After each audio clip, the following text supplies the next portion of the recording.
বান্দৰদেউ আৰক্ষী চকীৰ অন্তৰ্গত পথালিপাহাৰ টুলগেটৰ সমীপৰ প্ৰবীণ ধাবাত 14 বছৰীয়া নাবালিকাৰ মৃত্যু। দোষীক শাস্তিৰ দাবীত চাহ জনজাতি ছাত্ৰ সন্থাৰ এজাহাৰ আৰু স্মাৰক পত্ৰ প্ৰদান আৰক্ষীক। লখিমপুৰ জিলাৰ বান্দৰদেউৰ সমীপৰ পথালিপাহাৰ টুলগেটৰ সমীপৰ প্ৰবীণ ধাবাত এগৰাকী কিশোৰীয়ে সন্দেহজনকভাৱে আত্মহত্যা কৰাৰ ঘটনাই সমগ্ৰ অঞ্চলতে চাঞ্চল্যৰ সৃষ্টি কৰিছে। আৰক্ষীৰ সূত্ৰই প্ৰকাশ কৰা অনুসৰি মৃত কিশোৰীগৰাকী বৰবালি পঞ্চায়তৰ বৰখেত নিবাসী বুলি জানিব পৰা গৈছে।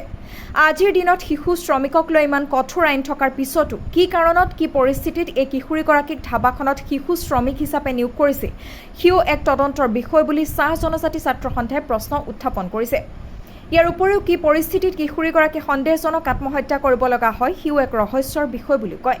অৱশ্যে বান্দৰদেউ আৰক্ষীৰ ভাৰপ্ৰাপ্ত বিষয়া হেমন্ত কোঁৱৰৰ নেতৃত্বত যোৱা আৰক্ষীৰ দল ঘটনাস্থলীত উপস্থিত হৈ প্ৰয়োজনীয় আইনী ব্যৱস্থা গ্ৰহণ কৰি মৃত কিশোৰীগৰাকীক পোষ্টমৰ্টেম কৰিবলৈ লখিমপুৰ মেডিকেল কলেজ হাস্পতাললৈ প্ৰেৰণ কৰি নিশাৰ ভাগত সকলোৰে উপস্থিতিত কবৰ দিয়া হয়।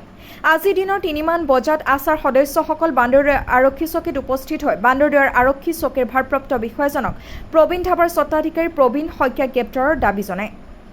ইতিমধ্যে বান্দৰদেউ আৰক্ষী চাইল্ড ৱেলফেয়াৰৰ বিষয়া কৰ্মচাৰী উপস্থিত হৈ যাৱতীয় ব্যৱস্থা গ্ৰহণ কৰিছে। আনহাতে প্ৰবীণ ধাবাৰ ওচৰ চুবুৰীয়াই জনোৱা মতে প্ৰবীণ শইকীয়া তথা তেওঁৰ পৰিবাৰে যথেষ্ট মৰম কৰিছিল উক্ত কিশোৰীগৰাকীক।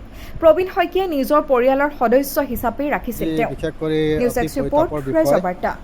যিহেতু যোৱা ইংৰাজী 9 তাৰিখে কণমানি শিশু 14 বছৰ হোৱা নাই 13+, তেওঁ যিহেতু প্ৰবীণ ধাবা তেওঁ কামৰত আছিল, কাম কৰি আছিল, কিন্তু সেই প্ৰবীণ ধাবাৰ মালিকজনে যিজন ছোৱালীক লৈ গৈছিলে সেইজন ছোৱালীক কাম নকৰা স্কুলত নাম লগাম বুলি পঢ়াম বুলি লৈ গৈছিলে, কিন্তু সেই জেগাত তেওঁ 9 তাৰিখ দিনা ৰাতিপুৱা 10টা বজাত আমি খবৰ পাওঁ যে তেওঁ ফাঁচি কাট লয়। ইমান সৰু ছোৱালী আমি বিশ্বাস কৰিব পৰা নাই আৰু সঁচাকৈ এইটো বিশ্বাসযোগ্যও নহয় যে ইমান সৰু ছোৱালী কেনেকৈ ফাঁচি ল'ব। আজি আমি বৰ দুখিত, অসম চাহ জনজাতি ছাত্ৰ সন্থা হৈ আমি ক'বলৈ বিচাৰিছোঁ এই বিষয়টো একেবাৰে মিছা যে তেওঁ ছুচাইড কৰিছে। ইয়াৰ উচিত তদন্ত হ'ব লাগে, কাৰণ যিহেতু আমি অকণমান আগতে দুখিত পৰিয়ালৰ গৃহত গৈছিলোঁ আৰু যি পৰিয়ালৰ গৃহত যোৱাৰ লগে লগে আমি গম পালোঁ যে সেই ছোৱালীজনী মৃত্যুৰ পাছত সেই মালিক স্বত্বই তেওঁলোকৰ ঘৰত এবাৰো অহা নাই, খবৰ খাতি লোৱা নাই। লগতে যিহেতু আমি সেই সময়ত ৰিপৰ্টাৰো মাতিছিলোঁ, আমি নিউজো কৰিলোঁ আৰু শুনিবলৈ পাইছোঁ যে সেই ৰিপৰ্টাৰজনকো দাবী ধমকি আহি আছে যে আপোনালোকে এইবিলাক নিউজ নকৰিব বুলি। আৰু এই কথাতে আমি গম পাওঁ যে সেইজন মানুহ নিশ্চয় কিবা এটা কাণ্ডত মিলিত হৈ আছে এই ছোৱালীজনীৰ ওপৰত। আৰু ছোৱালীজনী ইমান সৰু ছোৱালী, 14 বছৰৰ ছোৱালী হয়। আমি তেওঁ যেতিয়া ফটোটো চালোঁ, যেতিয়া ডেড বডি ফটো চালোঁ, আমাক বিশ্বাস লগা নাছিলে যে এইজন ছোৱালীয়ে এনেকুৱা কাণ্ড কৰিব বুলি। আমি আৰক্ষী চকী ভাৰপ্ৰাপ্ত মহোদয়ক আমি মেমৰেণ্ডাম দিলোঁ যে অতি সোনকালে যিজন দোষী তেওঁক গ্ৰেপ্তাৰ কৰিব লাগে, কাৰণ তেওঁ আমি চাই আছোঁ যে দুখিত পৰিয়ালে দুখত আছে, কিন্তু সেইজন ব্যক্তি আৰামকৈ অহা যোৱা কৰি আছে, ফুৰি আছে, তেওঁ একো ভয় নাই। কিন্তু আমি অসম চাহ জনজাতি ছাত্ৰ সন্থাই এই আৰক্ষী চকী বিষয়াক তথা অসম আৰক্ষীক আমি জনাওঁ যে অনুৰোধ কৰোঁ, লগতে দাবীও কৰোঁ যে এইজন ব্যক্তিক অতি সোনকালে গ্ৰেপ্তাৰ কৰক, নহ'লে অনাগত দিনত আমি এটি জংগী আন্দোলন কৰিম। লগতে আমি আমাৰ যি কাৰ্যসূচীবিলাক ল'বলগীয়া আছে আমি সকলো কাৰ্যসূচী ল'ম।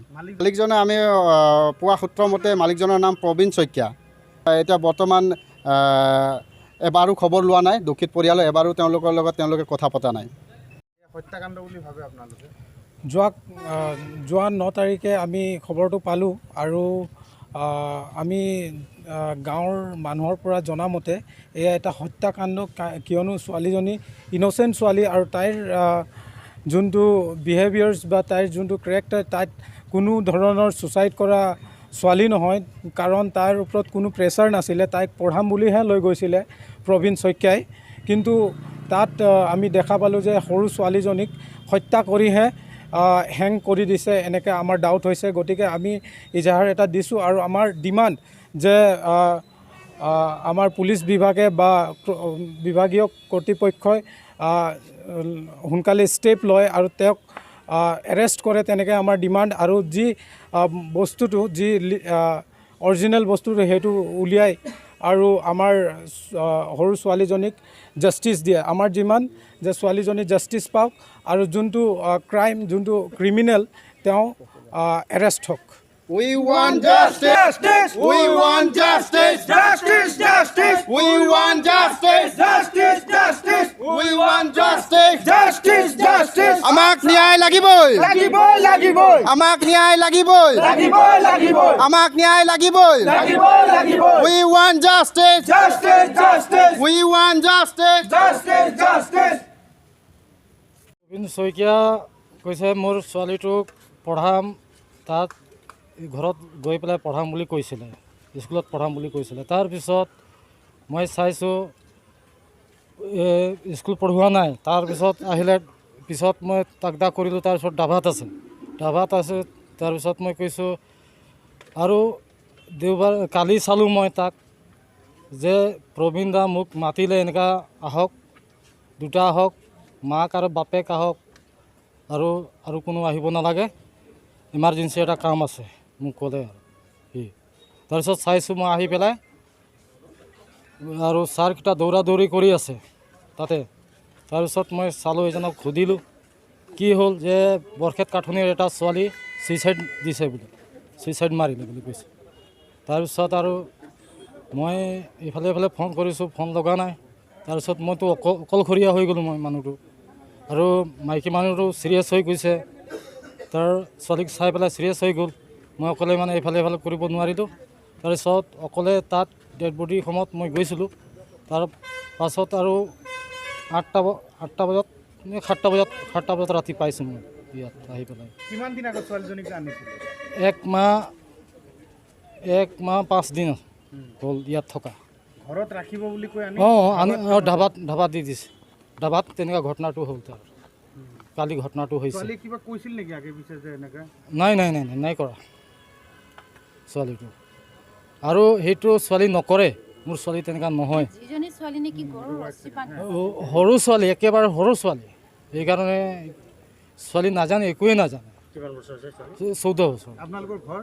মোৰ ঘৰ বৰখেত কাঠনি, বৰবালি বৰখেত। হয়, বৰবালি বৰখেত। হয়, একে পৰিয়ালৰে হয় আমি তেওঁলোকৰ। কি হৈছে মানে কি, আমিতো এতিয়া তেওঁলোকে খবৰ দিছে যে ছোৱালীজনী চিপ লৈ আছে। যিজনী ছোৱালীয়ে নেকি, বয়সটো চাওক আপোনালোকে আৰু ছোৱালীজনীক চাওক। এই 13 বছৰ কমপ্লিট হৈ তাই 14 বছৰত ভৰিছে। 14 বছৰো কমপ্লিট হোৱা নাই, সেই ছোৱালীজনী চিপ ল'ব বুলি কোনে বিশ্বাস কৰিব পাৰে? এইটোতো সম্পূৰ্ণ সিহঁতি এটা নিজে মানে আগৰ পৰাই প্লানিং কৰি পেলাই ছোৱালীজনীক মাৰিছে। নিশ্চয় তেনেকুৱা হ'ব, নহ'লে সিহঁতৰ ধাবাত কিবা বেআইনী কিছুমান কাম চলিছে, যিটোৰ কাৰণে নেকি তাই কৈ দিব বুলি ভয়তে সিহঁতি মাৰি পেলাইছে। যিজনী ছোৱালী নেকি গাঁৱত আমি তাইক দেখিছোঁ, যিজনী ছোৱালী ডাঙৰকৈ কাৰো কথা নকয়, মনে মনে থাকে, কিবা এটা সুধিলে অঁ বা নাই সিমানতে তাই জবাব দিয়ে। আজি সেই ছোৱালীজনীক সিহঁতি কি কাৰণত তেনেকৈ হেৰি কৰিব পাৰিলে? যদি কিবা দেখিছিলে আমাক ক'ব লাগিছিলে ন। যদি ছোৱালীজনী ঘৰলৈ যাবলৈ বিচাৰিছিল তেতিয়াও ক'ব লাগিছিলে। কিন্তু সিহঁতে পঢ়াম বুলি আনি পেলাই যে ধাবা এখনত ছোৱালীজনী কিয় ৰাখিছিলে সিহঁতি? আমাক সেই প্ৰশ্নবিলাকৰ উত্তৰ লাগে। তেওঁলোকৰ তাত যে ছোৱালীজনী এনেকুৱা হ'বলৈ পালে, কিয় হ'বলৈ পালে, এইবিলাকৰ আমাক উত্তৰ লাগে। যিজন দোষী তেওঁ শাস্তি পাব লাগিব।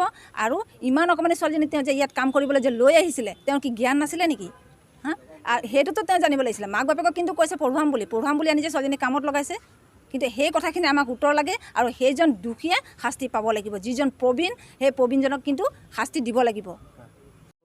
আদিবাসী ছাত্ৰ সন্থা হিচাপে আমি দাবী জনাব বিচাৰি আছোঁ। এইটো পূৰা প্লানিং মাৰ্ডাৰ হয়। আৰু যিটো আজি চাইছোঁ আমি, শিশুৰ আণ্ডাৰ 14 মানে 13-14 বছৰ হোৱাত তাত কাম লগাইছে। এইটো কি আছিলে নামটো, হোটেল প্ৰবীণ শইকীয়াক আমি গ্ৰেপ্তাৰ কৰিবলৈ দাবী জনাইছোঁ। তাৰ ওপৰত পূৰা ভুল আছে। এতিয়ালৈকে এজাহাৰ দিয়ক বা নিদিয়ক, তাত এটা ছুচাইড কেছ হৈ গৈছে। এটা আদিবাসী ছোৱালী বুলি ইমানকৈ, আদিবাসী ছোৱালী হয় বুলি ইমানকৈ খৰধৰকৈ একশ্যন লোৱা নাই নেকি, এনেকৈ আমাক লাগিছে। এতিয়া 13 বছৰ 14 বছৰ ছোৱালীক এটা কাম কৰাই, এটা ডাভাত, এটা হোটেলত কাম কৰাই, তাৰ সেইটোতো দেখা দেখি কথা। তাত নিশ্চয় কিবা এটা আছে। আমি দাবী জনাইছোঁ অতি সোনকালে আমি প্ৰবীণ শইকীয়াক গ্ৰেপ্তাৰ কৰিব লাগিব। অন্যথা আদিবাসী ছাত্ৰ সন্থাই আৰু সমূহ ৰাইজ কিন্তু ইয়াত